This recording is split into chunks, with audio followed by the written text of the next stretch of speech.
Hello नमस्कार everyone. स्वागत है आप सभी लोगों का द बाटोप यूट्यूब चैनल के ऊपर। आज जो हम बात करने जा रहे हैं वो हमारे पास टॉपिक है आपका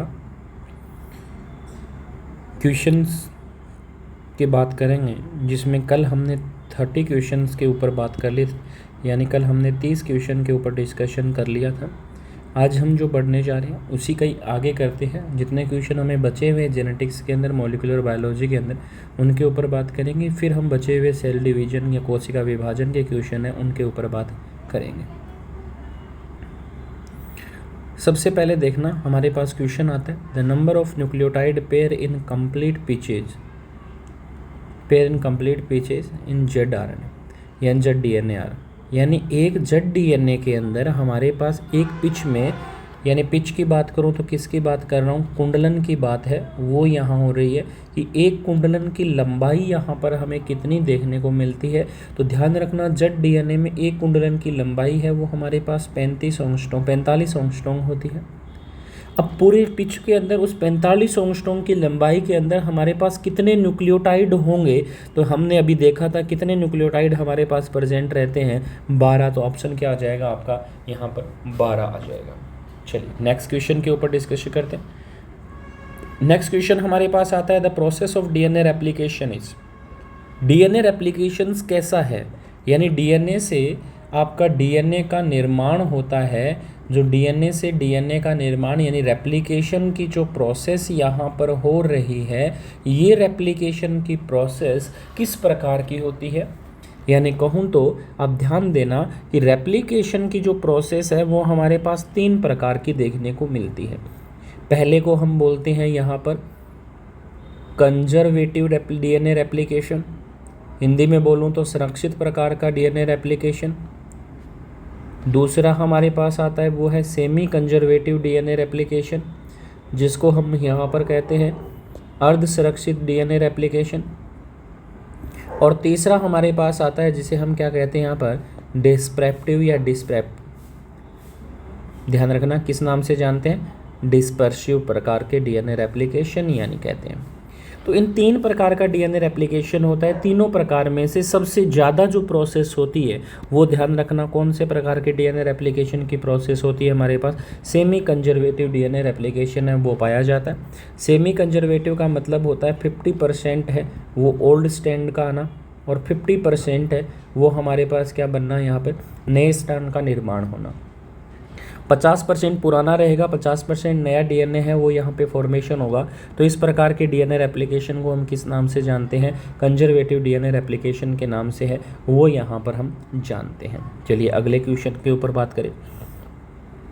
which one of the following enzyme is not required for DNA replication, यानी हमें ये 4 एंजाइम दिए हैं, या 4 एंजाइम में से कौन सा एंजाइम होगा जिसकी आवश्यकता कहाँ नहीं होती है, आपके डीएनए रेप्लिकेशन में इसकी आवश्यकता नहीं होती है, उसके बारे में हमें बताना है। सबसे पहला है डीएनए पॉलीमरेज, दूसरा है डीएनएज, तीसरा है लाइगेज और चौथा है हमारे पास कौन सा, आरएनए पॉलीमरेज। तो ध्यान से सुनना यहाँ पर क्या क्या होता है। सबसे पहला जो एंजाइम आता है वो है हमारे पास, डीएनए में बात करूँ तो हेलिकेज होगा। हेलिकेज एंजाइम काम आता है जो हाइड्रोजन बंध को तोड़ने का काम करता है। दूसरा एंजाइम होता है वो हमारे पास यहाँ पर प्राइमेज बाइंड होता है, और प्राइमेज क्या करता है, प्राइमर का निर्माण करता है।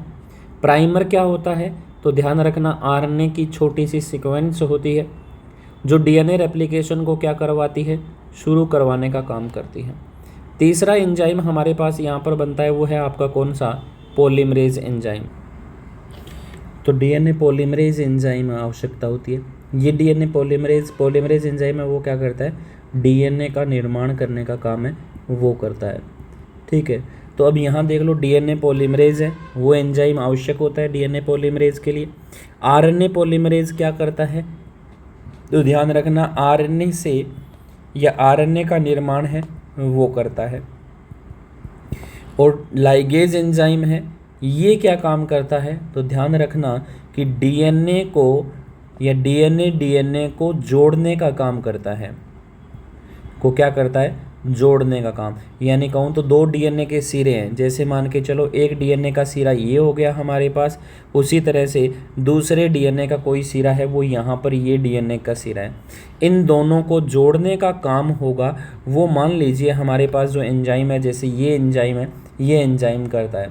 तो ये एंजाइम करेगा क्या कि इस डीएनए को, या डीएनए लाइगेज आएगा, इन दोनों के बीच में क्या हो जाएगा आपका, बाइंड हो जाएगा। और जैसे इन दोनों के बीच में बाइंड होगा, होने से ये एंजाइम तो आपका हट जाएगा, लेकिन ये दोनों स्ट्रैंड है वो क्या हो जाएंगे, आपस में एक दूसरे के साथ जुड़ जाते हैं। तो दोनों डीएनए स्ट्रैंड को आपस में जोड़ने का काम किसका है, आपका लाइगेज का है। तो बचा हुआ एंजाइम कौन बच गया, आपका डीएनएज। तो यहाँ पर ये कह सकते हैं कि हमारे पास जो डीएनएज एंजाइम है, ये डीएनएज एंजाइम ये क्या है, डीएनए रेप्लिकेशन में कभी भी आवश्यक नहीं होता। करता क्या है डीएनएज एंजाइम, तो ये अगर आपको ध्यान रखना है कि डीएनएज एंजाइम क्या करता है, तो ध्यान रखना डीएनए को तोड़ने का काम करता है, को तोड़ने का काम।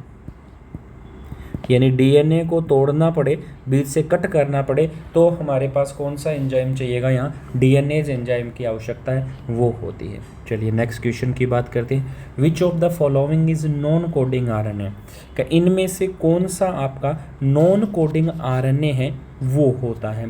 तो उसके बारे में बताना है कि नॉन कोडिंग आरएनए आपका इनमें से कौन सा रहेगा। चलिए बताइए कौन सा नॉन कोडिंग आरएनए है वो यहाँ पर होता है। कौन सा non coding RNA is non coding RNA, या कौन सा नॉन कोडिंग, कौन सा कोड करने वाला आरएनए होता है, हाँ वो बताइए। नॉन कोडिंग आरएनए कौन कौन सा होता है, तो ध्यान रखना कि नॉन कोडिंग आरएनए है वो उपरोक्त सभी है। MIK है वो भी आपके पास क्या है, नॉन कोडिंग आरएनए है। माइक्रो और HNRNA है वो भी है, SNRNA है वो भी आपके पास है। इसके साथ साथ अगर आपसे पूछा जाए SIRNA है तो ये भी ध्यान रखना नॉन कोडिंग RNA के रूप में यहाँ पर काम आता है।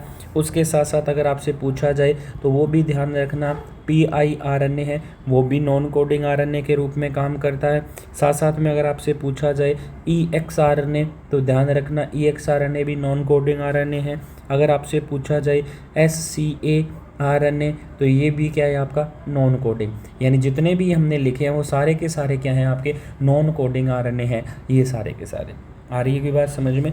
चलिए इसका ऑप्शन हो जाएगा आपका answer D. Which of the following is smallest RNA, निम्न में से कौन सा सबसे छोटा RNA है वो आपके पास कहलाता है। तो ध्यान रखना सबसे छोटा RNA होता है वो आपके पास कौन सा होता है, आपका tRNA है वो सबसे छोटा RNA कहलाता है। ठीक है, और इसकी जो इस tRNA के बारे में यह कहूँ तो ये tRNA का कितना है 10 से 15% भाग है वो टोटल RNA का पाया जाता है। यानी पूछा जाए tRNA कितना पाया जाएगा, सबसे छोटा होगा 10 से 15% भाग है वो यहाँ पर मिलेगा। और इसका जो मॉडल प्रस्तुत किया गया था वो कौन सा किया गया था, तो वो ध्यान रखना आपका यहाँ पर क्लोवर लीफ मॉडल है वो यहाँ पर प्रस्तुत किया गया था। क्लोवर लीफ मॉडल वो प्रस्तुत किया गया था, किसके द्वारा किया गया तो वो भी आपको ध्यान रखना है, वो है आपका कौन सा, रॉबर्ट हॉली के द्वारा प्रस्तुत किया गया। रॉबर्ट हॉली के द्वारा है वो यहाँ पर प्रस्तुत किया गया था। अगर कहा जाए क्लोवर लीफ मॉडल किसने प्रस्तुत किया, तो रॉबर्ट हॉली ने प्रस्तुत किया। अगला चीज़ देखिए, which one of the following codons is not a termination codon, इनमें से कौन सा टर्मिनेशन कोडोन नहीं है। चलिए इसका आंसर बताइए कि इसमें से टर्मिनेशन कोडोन नहीं है। टर्मिनेशन कोडोन का मतलब हो गया आपका कौन सा स्टॉप कोडोन है वो यहाँ पर नहीं है।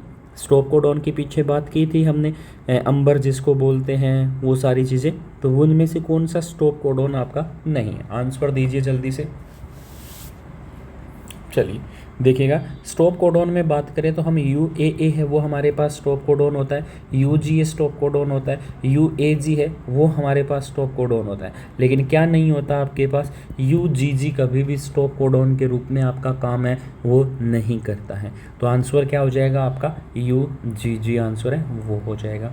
चलिए अगले क्वेश्चन की बात कीजिए, synthesis of DNA is called, DNA का निर्माण कहलाता है। DNA का निर्माण क्या कहलाता है आपका, रेप्लिकेशन कहलाता है।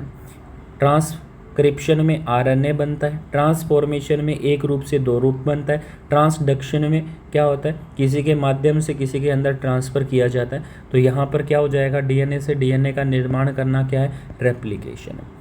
अब ये भी पीछे आया हुआ है, how many type of nitrogen base found in nucleic acid. Nucleic acid की बात कही है, तो ध्यान रखना न्यूक्लिक एसिड है वो आपके पास कितने होते हैं, 2। कौन कौन से, डीएनए और आरएनए होते हैं।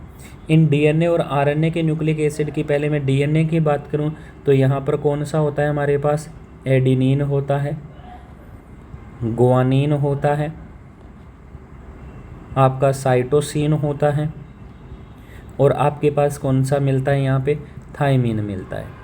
उसी तरह से आरएनए की बात की जाए तो क्या मिलेगा आपको, एडिनिन मिलेगा, दूसरा ग्वानिन मिलेगा, अगला है आपके पास साइटोसिन मिलता है, अगला है आपके पास कौन मिलेगा यहाँ पर, यूरेसिल मिलता है। तो यानी कि टोटल कहूँ तो 3 इसमें और 3 इसमें क्या है, सिमिलर है, लेकिन ये 2 क्या है, अलग अलग। तो 3 + 1 कितने हो गए, टोटल 5। तो न्यूक्लिक एसिड में कितने होते हैं आपके पास, 5 होते हैं। अगर आरएनए में पूछा जाए तो कितना होगा, 4। कौन कौन से, adenine, guanine, cytosine, uracil. DNA में पूछा जाए तो कितने होंगे, 4। कौन कौन से, एडेनिन, ग्वानिन, साइटोसिन और थाइमिन होते हैं। तो यहाँ पर न्यूक्लिक एसिड के बारे में बात किया तो कितने नाइट्रोजन बेस आ गए, नाइट्रोजन 4 आ गए आपके पास, 5 नाइट्रोजन ही 4 है, वो यहाँ पर प्रेजेंट है। अगला क्वेश्चन देखिए कि टर्मिनेशन कोडोन होते, वही अभी वाला क्वेश्चन आ गया कि टर्मिनेशन कोडोन कौन कौन से होते हैं, यूएजी होता है, यूएए होता है, और कौन सा होता है, यूजीए है, वो हमारे पास होता है। तो इनमें से चेक कर लीजिए, पहला यूएजी होता है, एयूजी नहीं होता, अगला यूएजी, जीयूजी ये नहीं होता, अगला यूए, यूजीए, और कौन सा, यूएजी। तो हमारे पास आंसर आपका क्या हो जाएगा, ये हो जाएगा। इसमें कौन सा नहीं होता आपका, ये क्या है, स्टार्ट कोडोन है। तो ध्यान रखना स्टार्ट कोडोन कौन सा होता है, एयूजी, और स्टॉप कोडोन आपके पास कौन सा होता है, हमेशा जो स्टॉप करने का काम करता है वो कौन सा होता है आपके पास, यूएजी, यूए और यूजीए, ये होते हैं। चलिए अगले क्वेश्चन की बात करें 40 नंबर की, nucleic acid are polymer of. Nucleic acid किसके पॉलीमर होते हैं, तो ध्यान रखना न्यूक्लिक एसिड में क्या आता है, डीएनए आता है, और क्या आता है, आरएनए। ये किससे मिलकर बने हैं, तो ध्यान रखना ये शुगर से मिलकर बने होते हैं, प्लस इसके साथ साथ हमारे पास नाइट्रोजन क्षार होते हैं, इसके साथ साथ क्या होते हैं, नाइट्रोजनी क्षार होते हैं, उनसे मिलकर बने हैं। फिर आपके पास क्या होते हैं, फॉस्फेट होते हैं, फॉस्फेट से मिलकर बने होते हैं। अब थोड़ा सा यहाँ देखिएगा कि ये जब शुगर और नाइट्रोजनी क्षार जुड़ते हैं तो उसको हम क्या कहते हैं, यहाँ पर न्यूक्लियोसाइड कहते हैं। इसको क्या कहा जाएगा, न्यूक्लियोसाइड। और न्यूक्लियोसाइड और फॉस्फेट जुड़ेगा तो क्या कहा जाएगा, यहाँ पर न्यूक्लियोटाइड कहा जाएगा। और यही न्यूक्लियोटाइड है जो बार बार कॉपी आएगी तो क्या होगा हमारे पास, न्यूक्लियोटाइड के बार बार कॉपी होने से यह न्यूक्लियोटाइड किसके रूप में होगा, पॉलीमर के रूप में होगा, जिससे हमारे पास किसका निर्माण होगा, न्यूक्लिक एसिड का निर्माण है वो यहाँ पर किया जाता है। अगला है, निम्न में से कौन सा बंध न्यूक्लिक अम्ल के अणु में नहीं पाया जाता। अब थोड़ा पीछे चलिए कि जब शुगर और नाइट्रोजन क्षार, ध्यान रखना कि जब शुगर और नाइट्रोजन क्षार जुड़ते हैं तो इनके बीच में जो बॉन्ड बनता है उसे कहते हैं एन कौन सा बॉन्ड हो जाएगा, यहाँ पे ध्यान रखना, एन ग्लाइकोसिडिक बॉन्ड है। ये कौन सा बॉन्ड है, एन ग्लाइकोसिडिक। और ये जब फॉस्फेट के साथ जुड़ते हैं तो ध्यान रखना कौन सा बॉन्ड बनता है, एस्टर बंध बनता है। और दो न्यूक्लियोटाइड आपस में जुड़ेंगे तो कौन सा बॉन्ड बनेगा, एस्टर बॉन्ड बनेगा। और ये न्यूक्लियोटाइड की चेन और ये न्यूक्लियोटाइड की चेन आपस में जुड़ती है तो यहाँ पर कौन सा बंध बनता है, हाइड्रोजन बंध का निर्माण होता है। तो टोटल कहूँ तो कितने बंध हो गए, न्यूक्लियोसाइडिक बॉन्ड, एस्टर बॉन्ड, या इन दोनों एस्टर को मिलाकर हम कह सकते हैं कौन सा बॉन्ड है हमारे पास, फॉस्फोडाइएस्टर बॉन्ड और हाइड्रोजन बॉन्ड। यहाँ उसमें से देख लो कि ग्लाइकोसिडिक प्रेजेंट रहता है, फॉस्फोडाइएस्टर रहता है, हाइड्रोजन रहता है, कौन सा नहीं होगा, डाइसल्फाइड। तो कौन सा बॉन्ड नहीं पाया जाता है, तो कौन सा बॉन्ड नहीं होगा आपका, डाइसल्फाइड बंध है वो यहाँ पर नहीं बनता है। अब वापस से वही क्वेश्चन रिपीट हो गया। देखो कि टीआरएनए मॉलिक्यूल को सजेस्ट किया, सुझाव किसने दिया था, तो अभी बात करके गए थे किसने दिया था हमारे पास इसको सुझाव पूरे का पूरे को, या डीएनए टीआरएनए का पूरा मॉडल है वो किसने दिया था, आपके रॉबर्ट हॉली ने दिया था। ध्यान होगा कि रॉबर्ट हॉली ने क्या किया था, पूरे के पूरे टीआरएनए स्ट्रक्चर के बारे में बताया था कि इसकी टीआरएनए की जो स्ट्रक्चर होती है वो हमारे पास किससे मिलकर बनी होती है। तो ये चीज़ें हमने देख ली कि किस तरह रॉबर्ट हॉली के द्वारा ये बताया गया था कि कौन कौन सी स्ट्रक्चर किस तरह से बनी है। अगला है कि translation of genetic information result in synthesis of, अनुवांशिक की जानकारी में ट्रांसलेशन के परिणाम स्वरूप किसका संश्लेषण होता है। तो ट्रांसलेशन की बात कही है, तो ध्यान कीजिए डीएनए से डीएनए बनता है ट्रांसक्रिप्शन, ट्रांसक्रिप्शन से आपका आरएनए बनेगा, तो वो हमारे पास डीएनए से डीएनए बनना क्या कहलाया, रेप्लिकेशन कहलाया, और डीएनए से आरएनए बनना ट्रांसक्रिप्शन, और आरएनए से जब क्या बनेगी आपकी प्रोटीन का निर्माण होगा तो वो प्रोसेस आपकी क्या कहलाएगी, ट्रांसलेशन कहलाएगी। तो ट्रांसलेशन प्रोसेस के दौरान हमारे पास क्या होगा, प्रोटीन मिलेगा। तो हम ये कह सकते हैं कि हमारे पास किसकी चेन मिलती है, पॉलीपेप्टाइड न्यूक्लियोटाइड की चेन मिलती है। तो हमारे पास जो प्रोटीन बनती है वो किसकी चेन के रूप में रहती है, पॉलीन्यूक्लियोटाइड चेन के रूप में यहाँ पर प्रेजेंट रहती है।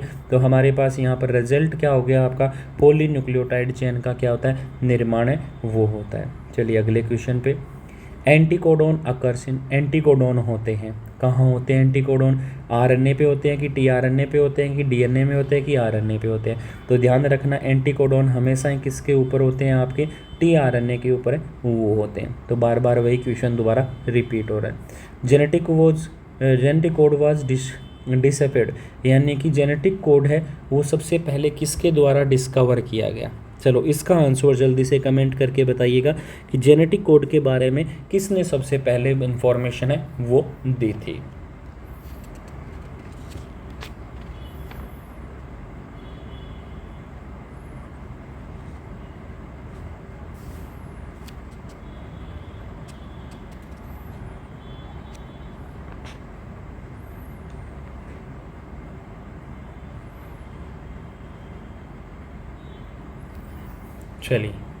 चलिए जेनेटिक कोड के बारे में ध्यान रखना, सबसे पहले जो इन्फॉर्मेशन दी गई थी वो किसने दी थी, नीरेनबर्ग ने दी थी। कब दी थी, 1961 के अंदर ये इन्फॉर्मेशन है, यानी जेनेटिक कोड को डिस्कवर किया गया था। किसने किया था, नीरेनबर्ग ने किया था, याद रखना। चलिए अगले क्वेश्चन पे, stone protein are rich in, stone protein में क्या होता है, तो ध्यान रखना आर्जिनिन और लाइसिन एमिनो एसिड होते हैं। ये आर्जिनिन लाइसिन एमिनो एसिड कौन से होते हैं, जो अपने ऊपर क्या रखते हैं, पॉजिटिव धनावेश रखते हैं। क्या रखते हैं, पॉजिटिव धनावेश रखने का काम करते हैं, पॉजिटिव चार्ज होते हैं। और पॉजिटिव चार्ज होंगे तो ये नेगेटिव चार्ज वाला जो डीएनए है उसको क्या करेगा, अपनी तरफ आकर्षित करने का काम है वो करते हैं। तो ध्यान रखना हिस्टोन प्रोटीन का पूछा जाए तो किससे बनी है, आर्जिनिन लाइसिन। हिस्टोन प्रोटीन होती कितनी है, तो ध्यान रखना 5 होती है। कौन कौन सी, H1, H2A, H2B, H3 और हमारे पास कौन सी हो गई आपकी H4।